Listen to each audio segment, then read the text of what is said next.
హమాలి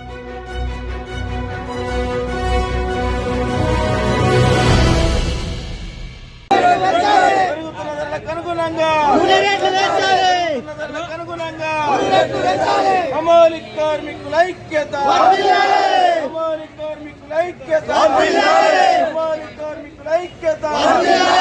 ఏఐటీసీ జిందాబాద్, ఏఐటీసీ జిందాబాద్, ఏఐటీసీ జిందాబాద్, ఏఐటీసీ జిందాబాద్. కార్మికుల ఐక్యత, కార్మికుల ఐక్యత, కార్మికుల ఐక్యత, కార్మికుల ఐక్యత.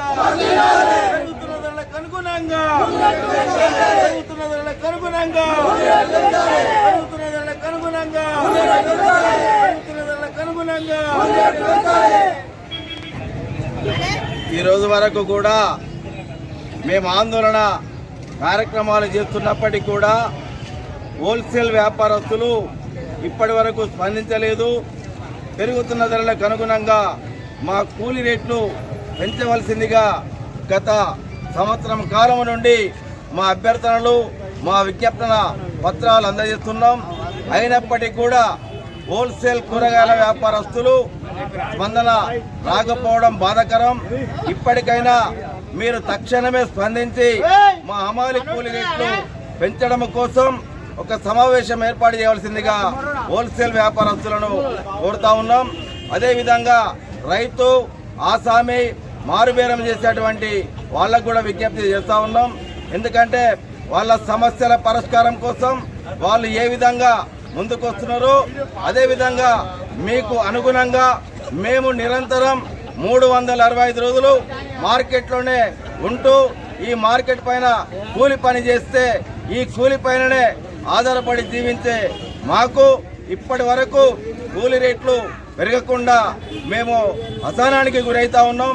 పెరుగుతున్న ధరలకు అనుగుణంగా బ్రతకాలంటే కనీస కూలి లేకపోవడం వల్ల చాలా ఇబ్బందికరాలకు ఎదుర్కోవాల్సి వస్తున్నది. అన్ని విధాల చూసినట్లయితే ప్రతి వస్తువు కూడా 1కి 4 వంతులు రేట్లు పెరిగిన విషయము మీ అందరికీ తెలిసిందే. దానికి అనుగుణంగా బ్రతకాలంటే ఈ కూలి పని పైనే ఆధారపడి జీవించే 60 కుటుంబాలు ఉన్నాయి. మా కుటుంబాలు మేము బతికించుకోవాలని చెప్పేసి అనుకున్నప్పుడు పెరుగుతున్న ధరలకు అనుగుణంగా మేము చేస్తున్న కూలీ రేట్లను తక్షణమే పెంచుకోవడం కోసం మేము ముందడికి వచ్చినాము. మమ్మల్ని ఆలోచించి మా కూలీ రేట్లు పెంచవలసిందిగా మేము చేస్తున్నటువంటి ఆందోళన పోరాటాలకు రాష్ట్ర ప్రభుత్వ అధికారులు, అదేవిధంగా స్థానిక నాయకులు, స్థానిక సంస్థ అభ్యర్థులు మాకు సహకరించాలి. అదేవిధంగా స్థానిక ఎమ్మెల్యే గారు కూడా దీని మీద ఒక చూపు చూడాలని చెప్పేసి ఏఐటీసీ హమాలి వర్కర్స్ యూనియన్ తరపు నుంచి వెళ్ళి విజ్ఞప్తి చేస్తా ఉన్నాం. కార్మికుల ఐక్యత, కార్మికుల ఐక్యత,